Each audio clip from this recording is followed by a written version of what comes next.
Today's daf we're going to be learning is Gittin Daf Samachet. Today's daf is sponsored by Emma Rimberg in loving memory of her mother, Marjorie Glick, Miriam Chana Bat Rachel, and Menachem Mendel on her second year.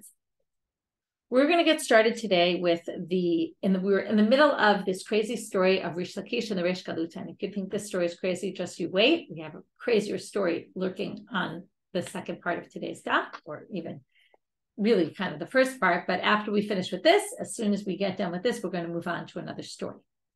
So we had Rish Lakish with the Reish Galuta's people, the Exilarchs, and he had hidden the meat that they tried to poison. They not poison, but tried to kill him with because it had a bone in it. So he hid it in his napkin. That's what we were up to in the story. So now what happens? So when he finishes eating, he says to them, they say to him, a silver goblet was stolen from us, and they start checking everywhere. As soon as, while they're looking through everything, what do? They find his napkin with the piece of meat in it that he didn't eat. So they find the meat that he hid. They say to the Reish Galuta, see, we told you he wasn't coming to eat. He just wanted to torture us, right? He was just bothering us. He doesn't really want to eat. This whole story, remember, started with the Reish Galuta saying, why don't you want to eat with me? And he said, no, I would eat with you. It's just I don't trust your people. And then, and basically they say, see, you didn't even really want to eat with us. They're just trying to make him look bad the whole time. Amar lahu, ana mechal achle, v'tame b'tame dechivara. I ate it, but it tasted like it had these white leprous marks on it from boils. So Amri le chivara lo avid lana ida. We didn't have any animals with this kind of boils on it. Amar lahu bidku b'duchte, go check. Rav Chisda said, ukama v'chivara b'ukamta. If you have dark spots on white or white spots on dark, lekutahi. That means it's got these boils on. Baduk eshkachua. So they checked, and they in fact found that they really did. By the way, baduk, the Rashi says, is on the skin, that they would check by the skin to see if the skin was white. So they found, in fact, this sign, and then they realized that he was right. Now, at this point, they're even more angry because, first of all, you have to wonder how Rav Sheshet knew this. Really good question. Especially he couldn't even see. Could be he just kind of guessed, and maybe it was just a common thing, and he just happened to get lucky. Now, why didn't he tell them about the bone? So it could be he didn't want to make a big stink in front of them, and he wanted to kind of show the Reish Galuta behind their backs and just show, look, I told you they were all trying to kill me. But it's not clear, and we never really get back to that bone. As he's going out, they dig a pit, and they put a mat on top. And what their hope is that Rav Sheshet is going to walk right into the mat, fall into the pit, and they'd be done with him. So they were very angry with him. We're going to come back to this later in the next story about digging a pit. I'm sorry, but I read that already. And they said, why don't you go lie down? Now, what happens is, Rav Chisda, I just want to check one point.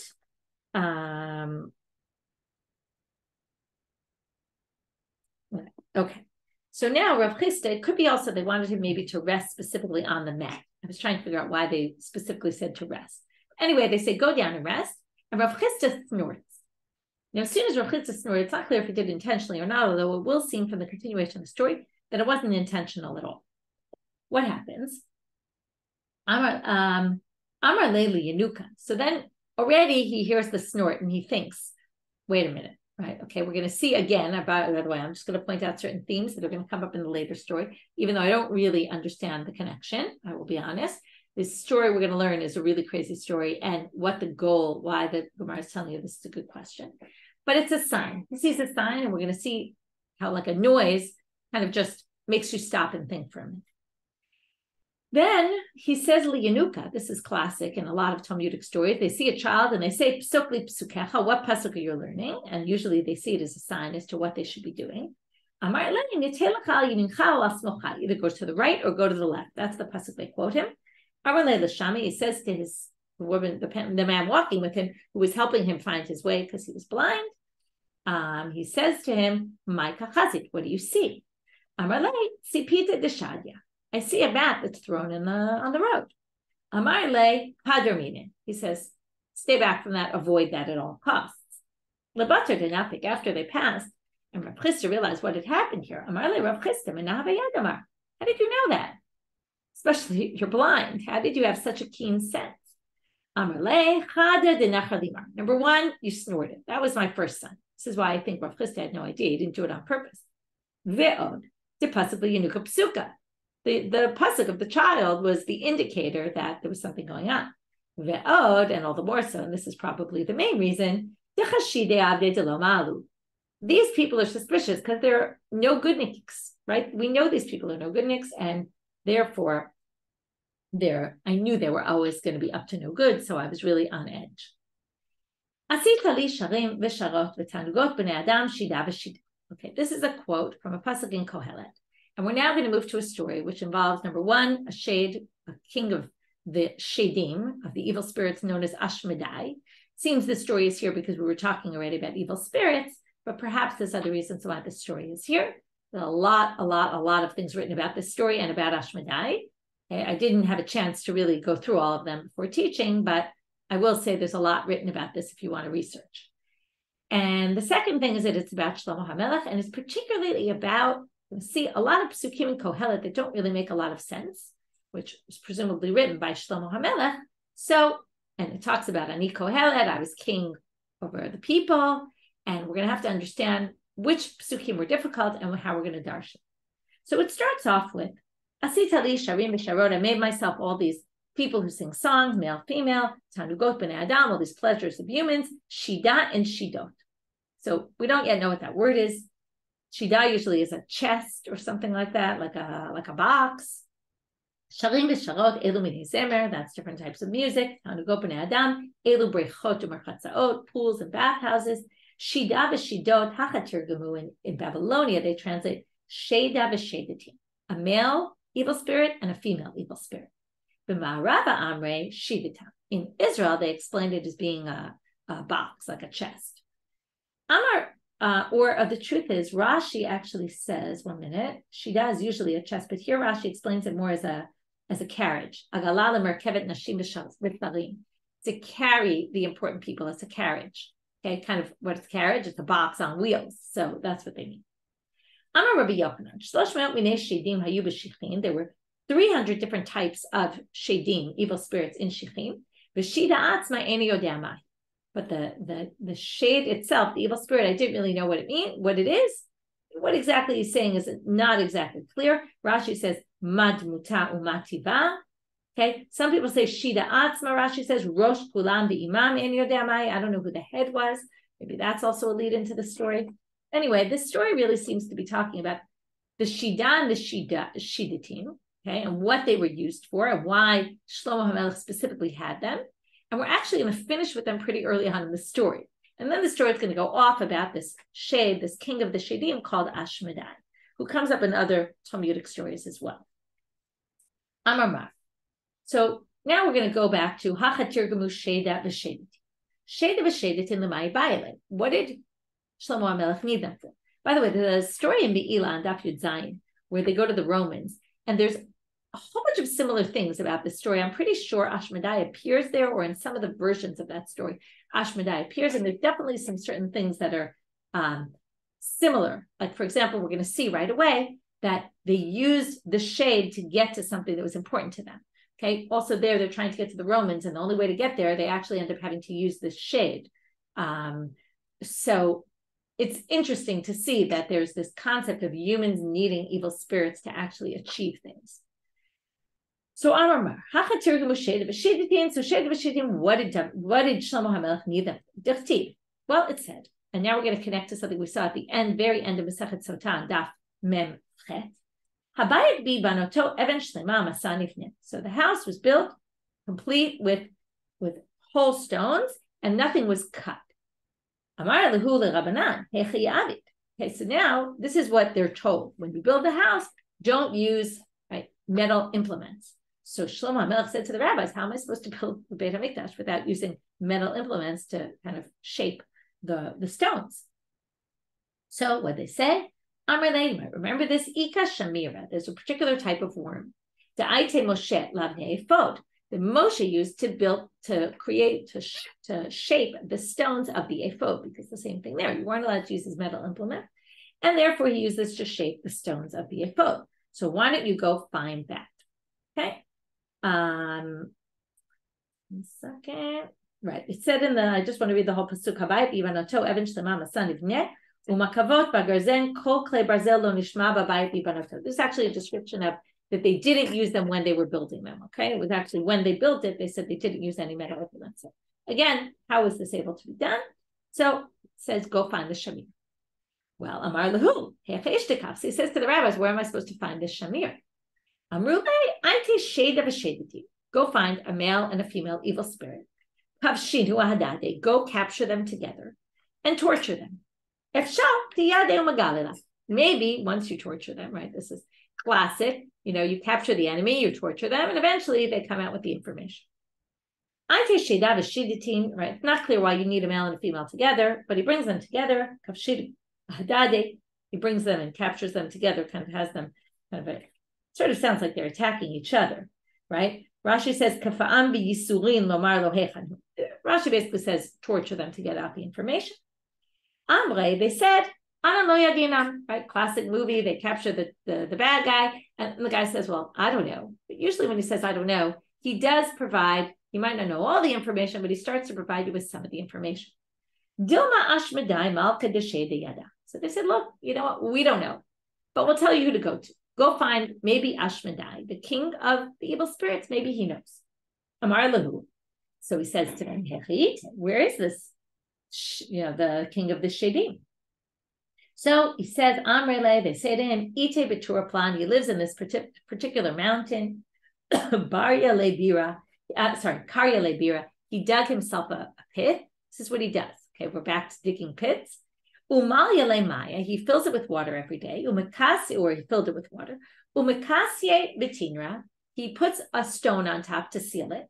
V'chatme begushpanke, and then he seals it with his seal, and that way nobody can get into it. V'chol yom asalik l'rekia, v'gamar mitiv t'direkia. Every day he goes up to the heavens, and he studies in the yeshiva in the heavens. V'nachi la'ara, v'gamar mitiv t'da'ara, and he goes down to the land, and he learns in the yeshiva of the land. Okay, this is showing the special nature of evil spirits, that they both live in the heavens and they live on land and on earth. And they're basically, they in some ways are like humans, in some ways are not like humans, or like God, or like angels. So now, what does he do? When he gets done with all of his learning for the day, he goes to check his seal, make sure nobody futzed with it and is trying to poison him or something. And then he opens it, and he drinks. Closes it up, seals it, and he goes off again. Okay, this is what he does all the time. So Shlomo HaMelech says, I better get my Ben Yehoyada, was his Sartzava. He was one of his main guys in the army. Chooses him. He says, okay, you got to come with me. You got to go deal with this. You're in charge. Your next mission is capture Ashmedai. Yav Leshu Shilta, the Chakika Leshem. So he gives them a chain that has the name of God engraved in it. V'izkat iskita, and a ring, the Chakika Leshem, also has the name of God. V'gavave de Amra, gives him pieces of wool. V'zike de Chamra, and flasks of wine. Azal kara bir mitatai, he now goes to the bottom of the mountain where the well is, the pit, and he digs underneath. He goes lower than where the pit is, digs underneath. He can't open the seal, or if he did, it would be noticeable. He doesn't want Ashmedai to know. So what does he do? He digs underneath, and shafinu lamaya. He makes a hole in the bottom of Ashmedai's pit, and the water all empties out into his pit. Very smart. Now we see why he brought the wool. He closes up the hole with the wool. He makes another pit higher up in the mountain, above the other one. And what does he do? He opens a hole between the upper pit and the lower one, the Ashmedai's pit. He makes a hole connecting the two, again, probably from the side, and he pours all the wine into his pit, and from there, the wine goes into Ashmedai's pit. So he dumped all the water, and he fills it up with wine. You can see where the story's going, right? In a bunch of the Tanakh stories, they get someone drunk, and then they're able to capture them. So let's see if it's as easy as that. Vitamim, and then he piles up dirt on top of all of his pits so that Ashmedai won't notice anything. Selik Yatid Bi'ilan, and now Benayahu goes up into the tree, and he sits in the tree waiting to see what happens. Tiata, when Ashmedai shows up, Saire the Gushpanka, he checks his seal, everything looks good. Galye, he opens it. Eshgache Chamra, this is wine, this is not water. Amal Ktiv, he says to himself, well, should I drink the wine? Well, it says, okay, this Ashmedai evil spirit knows the dangers of wine. And he quotes Psukim, Leitz Hayayin Homeshechal, B'chol Shogeh Lo Yakam, right? Anyone who gets involved in this is not going to be very wise. And Uktiv, Znuk B'yayin B'tiro, Shikach Lev, right? What prostitution and wine and all that stuff will basically turn your heart away. So, Lo Ishte, he won't drink this. Kitzache, when he got very thirsty, Lo Sagele, he couldn't hold back anymore. And Rava Ugana, he drinks the wine, he gets drunk, and he falls asleep. Nachit jumps down. Benayahu ben Yehoyada. He's got Ashmedai sleeping. Atash Shadabe Shushilta. He throws the chains around him, ties him up. Satme, and he's gone. He can't move. He's sealed up there, right? It's interesting. Remember, Satme. He closed. Here's the literary. He closed the bore, right? Sealed it up. Here now, I think it used that word. No, it actually didn't use the word Satme. Okay. Thought Satme came up somewhere, but anyway, he, ties him up and he's done. So now what does he do with him? So, Nachid Ata, okay, Ki Idar, when he wakes up. So right now he just chained him up. When he wakes up, Havakami Parza, he was all full of barzel, he was tied up with all the metal stuff. Amarleni, Shema Demarach Halach, Shema Demarach Halach. He says, the name of God is upon me, the name of God is upon me. In other words, the name of your God, you clearly captured me with the power of God. He nakit leva, because remember, the shoshelet had the name of God on it, the chain. He nakit leva ate. So now what happens? They're now taking him back to the palace to meet Shlomo. On the way, all sorts of things happen. Many of them we're not going to really understand yet. First, we're just going to see how powerful he was. So Matadikla, he got up to a palm tree, Chafbe, and he rubs up against Shadye. The tree falls down. Mata Lebeta, he gets to a house. Shadye, the house falls down. He rubs up against the house falls down to pieces. Mata Gabe Kubada, he gets to a widow's house, a little hut of a widow. Navka, the woman goes out, and now going to Amabed, she starts begging him and said to him, listen, please stay away from, First she begs him, then he's kappa, he moves to the side, he moves his whole body out of the way and actually does protect her house. In the meanwhile, while he did that, he broke a bone. By moving his body, I guess everything with him is huge and, kind of bigger than life, he ends up somehow breaking a bone. Amal, he says to himself, here's a pasuk that says, right, you speak softly, you'll break a bone. And that's what he did. He was doing something nice, he ends up breaking a bone. He sees a blind person, who can't find his way. Askel Orcha, he puts him back on the path and shows him the way. Chazaravia, he finds a drunk person. Who also is lost. Askel Orcha, he puts him back on the right track. Again, we have no idea why he's doing this. Later in the story, Benayahu is going to ask him, why'd you do this and why'd you do that? And I didn't understand. They see a bride they're all dancing around her. Everyone's all excited for her. Bachai starts to cry. A strange reaction. He hears a guy talking to the shoemaker. Wants shoes that are going to last me 7 years. He laughs. He sees a magician doing magic tricks. And he laughs at him. Okay, put that all aside. We'll get back to that soon. Now he gets to Shlomo. They captured him. They bring him to Shlomo HaMelech. What's he expecting? Ashmedai expects I'm the king of the evil spirits. I'm about to meet the king of the Jewish people. Great. He's kind of excited. Well, they don't bring him to Shlomo until 3 days pass. On the first day, he says to them, why aren't you bringing me to the king? Why doesn't the king want to see me? Isn't that the whole point? Amrulei anse mishya. Look, he got drunk and he can't meet you right now because he's drunk. Shaka levinti. So Ashmedai takes a brick, oti v'chaverta, and puts it on top of another brick. And then Atu Amrulei l'Shlomo. They're obviously watching Ashmedai to see what he's doing. And they say to Shlomo, Ashmedai just put a brick on top of another brick. Amar lahu. He says to them, Hachi Amar lahu. He's giving you a sign. And what he's telling you is, Hadar ashkiwa. Give him more to drink, meaning give Shlomo more to drink. Okay, I want more wine. So that's why the Levina, you're already drunk, drink more wine, and that will help you to get better. Some people say that it actually helps. Not that I would recommend it, but as an antidote to being drunk. Notice, by the way, this picks up on the theme of Shlomo being able to understand all different languages. Seems to also be able to understand evil spirits here. So again, he says, why aren't you bringing? Doesn't the king want to see me? Now he ate too much food. Can't see him.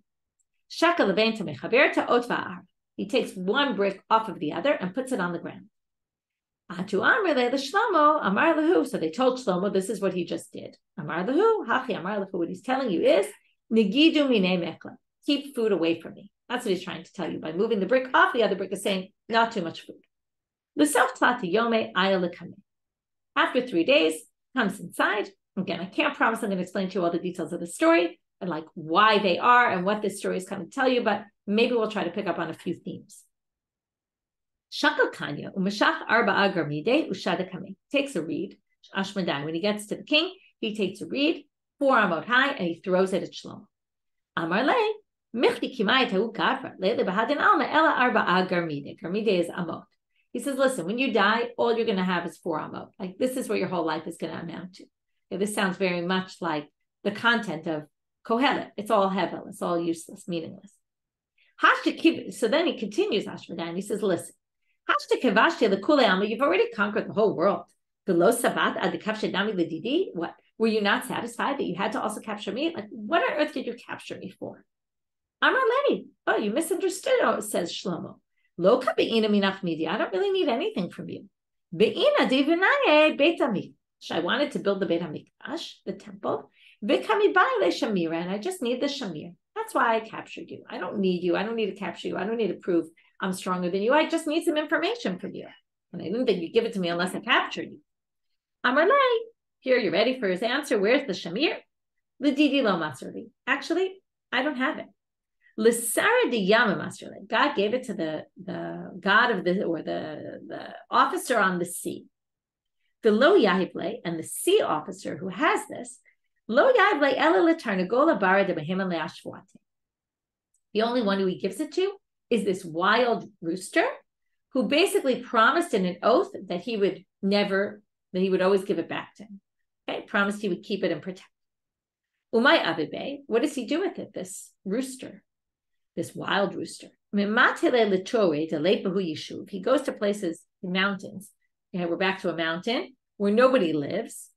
He puts it at the top of the point at the top of the mountain. And he makes the mountain split. And then he takes seeds from trees. And he plants them, and then there's a whole settlement. Why does the bird want a settlement? Because the rooster wants to have food. And what does he know? If people live there, there'll be inhabitants, they'll leave their leftovers, and the bird will come eat them. This is what the Targum says when it talks about the duchifat, which is a type of bird. It calls it a nagar tura, which basically means, right, they cracked the mountains with their tools. But kukina de tarnagola bara de eat lebene. So now they found this nest of a rooster that had sons. So there were children in there. So what they do, very smart. So they cover it. These are Shlomo's messages, apparently. They cover it with white glass. And now when the bird comes, he's trying to get in through the glass and he can't get in. Azel aite shamira, what's the best way to do it? Get the shamir who's going to eat through it, make a hole, and the bird will be able to get there. Right? And he put the shamir right on top. Remember, we had the noise before, so we react to noise. Rami Bekali, he makes a loud noise. Some people say they actually threw a clod of dirt at him. There's different ways to interpret this. Okay, Shadye, and the rooster lets go of the shamir from the shock of the noise. Shakle grabs it. Azal chanat nafshe ashvuate, and then he chokes himself because of his oath. Okay, this is midah keneged midah, right? Punishment for punishment. He basically didn't keep his oath that he said in words, so he strangles himself. And that's the end of the bird. And now they have the shamir. Amalei Benayal. So now Benayal goes to talk to Ashmedai. Now that they've captured, or I don't know if it happened at the same time, they couldn't tell both at the same time. But basically, Benayal goes to Ashmedai and says, listen, I want to understand some things about our walk back. When we had our trek back to Shlomo, there were some things I didn't really get. My time why when the blind man was walking, or the blind person, and they couldn't find their way, you set them on their way. I heard in the heavens, again, he's proving I belong also in the heavens. I heard in the heavens that he's a real righteous person. And anyone who does good things for him will get olam haba. Here you see he's a little more like a human, because he wants to get life in the world to come, which means he might die at some point. Why did you help this drunk person find his way? Can't say it was a tzaddik gamor. What was he doing drinking? The opposite. They said about him he was a total terrible guy. And I did good things for him. He'll use up all of his reward in this world, and he'll have nothing left. When he gets to Olam Haba, he won't get any rewards because he'll have used everything up in this world. A theme that comes up many, many times in the Gemara. My time at why, when you saw this bride, did you start crying? I saw that her husband's going to die within 30 days. And I see she's going to have to wait for this small Yabam for 13 years. And what it must mean is she'll have to wait for him until he gets to the age of 13, not necessarily 13 years, but until he gets to the age of 13, there was a very young child, and I see this woman's just going to be bound for a really long time. Here, by the way, you see another connection of this story to our topic. My time,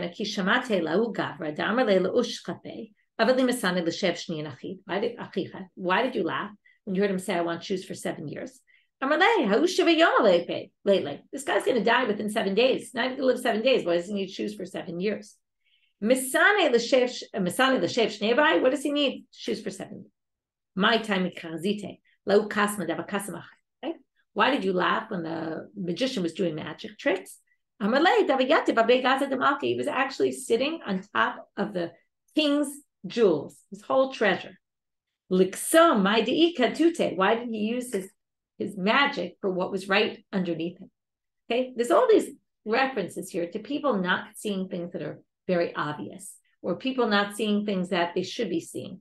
I was thinking in general, and maybe I'm not going to wait till the end of the story. I'll already kind of give you a direction of, again, I can't say this is what the story is coming to say, but I think that there are themes that come across here.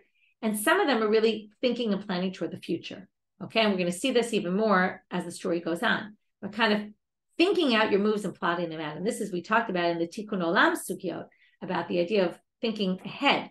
And if you think about it in terms of divorce, right, it's one of the things of thinking ahead. Is this going to be, can you anticipate ahead of time what the issues are going to be? Right? Maybe you could have, maybe you couldn't have. But potentially, one of the things is to have seen things before, right, they got to a bad point that you need to get a divorce, maybe to see them and fix them. But it's sort of looking forward.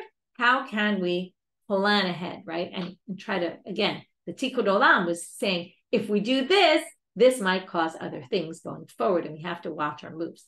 And part of, I think, what's going on here is people who aren't necessarily watching all their moves, some people who can't even find their way, they can't even see. And then some people who can't see what's right in front of them, and that they need to kind of sometimes think out of the box, or, right, and Ashmedai, he's got this vision. He sees the future. He understands where things are going, and so much so that you'll see what he ends up doing in the story. Haven't even gotten to the best part. So now what happens? My time, we're done with that. Okay.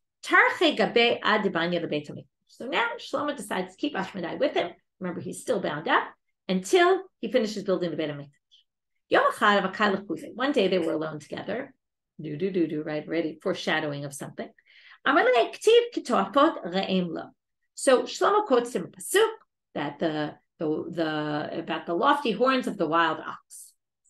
Amrinan kitoafot elu malachei hasharet, re'em elu hashidim. Okay, the toafot are a reference to the angels. The re'em, the wild ox, is the shadim, is the evil spirits. And he says to him, "My rabutai chuminan, what do you have over the angels?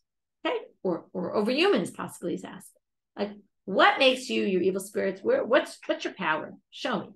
And by the way, the whole time Ashmedai was there, he really didn't have very much power. So he doesn't really get the whole thing. Amalei, shkol shu shalita minai, v'havli is kata.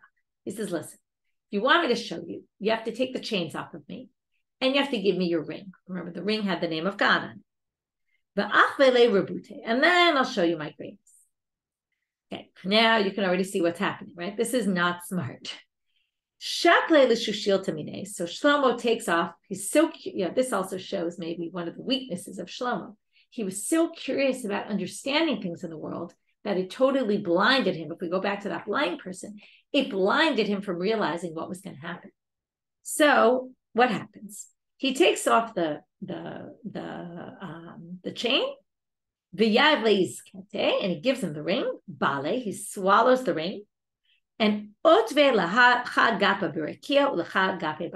he becomes this giant thing, but he's got one wing in the heavens and one wing on the ground. You can imagine the scene, right? It's kind of, again, it's showing how he basically is both in the heavens and at earth at the same time. So that's my power. And now, what else does he do? Well, here comes the big one. Patke arba mea parsi. He kicks Shlomo, and Shlomo goes 400 parasangs, and he is out of here. And he basically stops being king. He's gone. Okay? Now remember, they were alone in the room. Nobody saw this. So Shlomo's out of the way, and now there's this evil spirit who is basically going to disguise himself as Shlomo. People think Shlomo's still the king, but it's really not. So now what happens to Shlomo? First of all, Alahi Shata Amar Shlomo, and this is going to explain the pasuk. We're now going to start quoting pasukim from Kohelet. What is the advantage to man for all this hard work he does under the sun? In the end, he's got nothing. Like, look at Shlomo. He worked all his life toward building his kingdom, building the temple. And in the end, he just gets kicked out by this crazy evil spirit. And he's a nobody. This is all that was left from all of my work. What is zeh? My zeh? Zeh was always something physical, tangible. Rabbi Shmuel, Chadamar Makloch, Chadamar Gundo. One said it was his staff. One said it was his cloak or his clothing. Whatever it means, it could mean something simple. It could mean he still had his royal clothes on him, but maybe not. We'll see from the story. It doesn't really seem that way. He basically went going from door to door begging.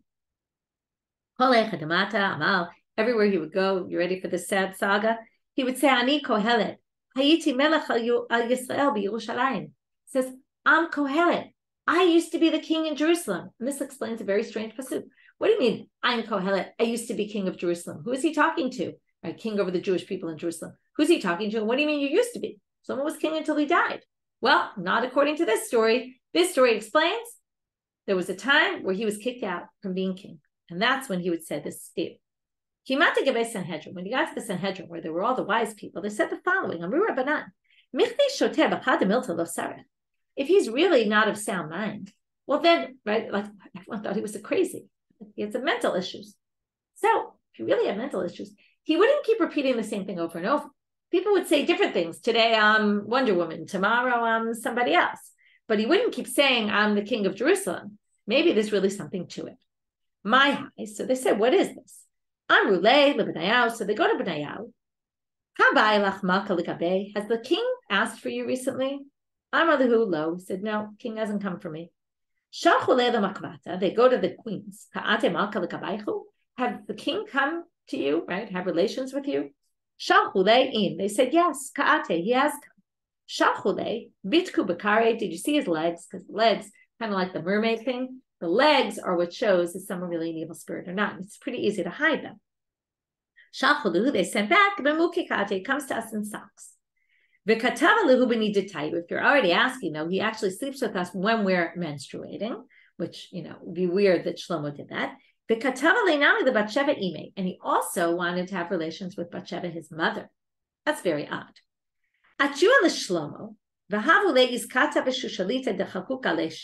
So what do? They bring up Shlomo, and they give him, the one who's the real Shlomo, and they give him the chain and the ring that has the name of God on it.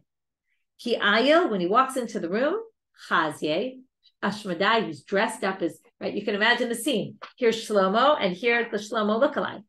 Shlomo lookalike sees him, parach, and he busts out of there. He runs away. Now, that's the end of Ashmedai. He's gone. Okay, so for a while he was king there, and now Shlomo comes back, and they realize he's really Shlomo, and they figure they're onto him, right? For all this time, we don't know how long passed. Ashmedai was really ruling. No one had any clue. And now, right, which is also a little bit of reference in all of his stories about all those people who had no clue, right? The guy who had the treasure underneath him didn't even realize. Like, people were with him all the time and they had no clue that he was Ashmedai. So now they say, even though Shlomo got rid of Ashmedai, he was still petrified of him for the rest of his life. And how do you know this? Or he still had some sort of fear of him. Another famous pasuk, the bed of Shlomo had shishim giborim saviva. There were 60 strong people standing around, 60 warriors, migiborei Israel, among the warriors of Israel. All of them had swords and knew how to fight. He had these terrible dreams at night. Why did he have terrible dreams? Because of Ashmedai.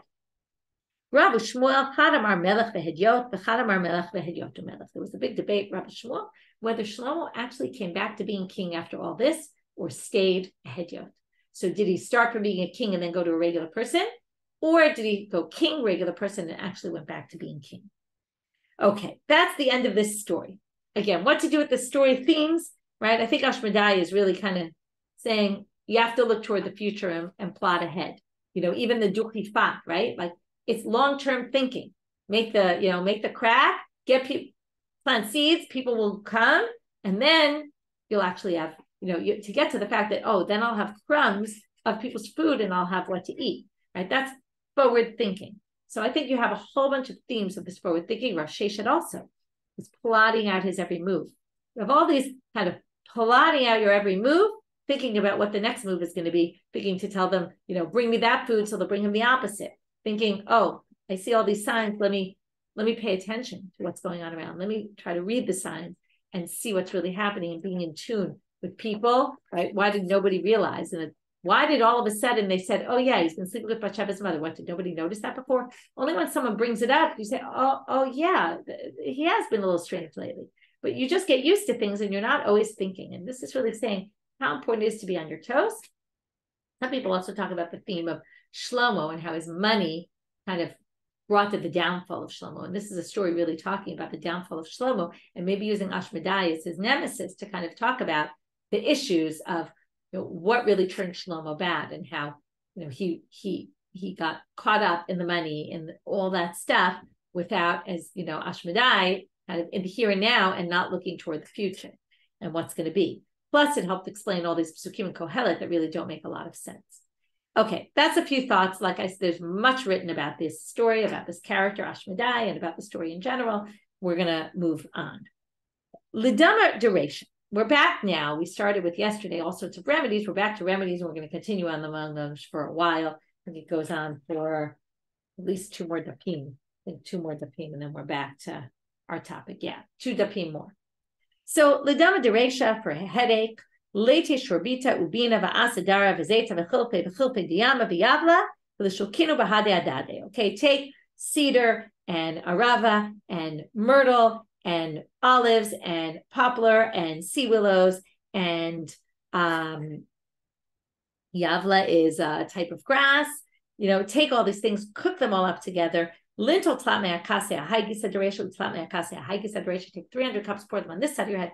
300 cups, pour them on that side of your head. Be low, and if you're not going to do that, or if that doesn't work, lete varda chibara, take a white rose, tekai b'chad dara v'lishkale, that all the leaves are growing on one side, take them off, The lintel sheet and kase, Belishlake, not take them off. Belishlake, cook it up in water, boil it in water.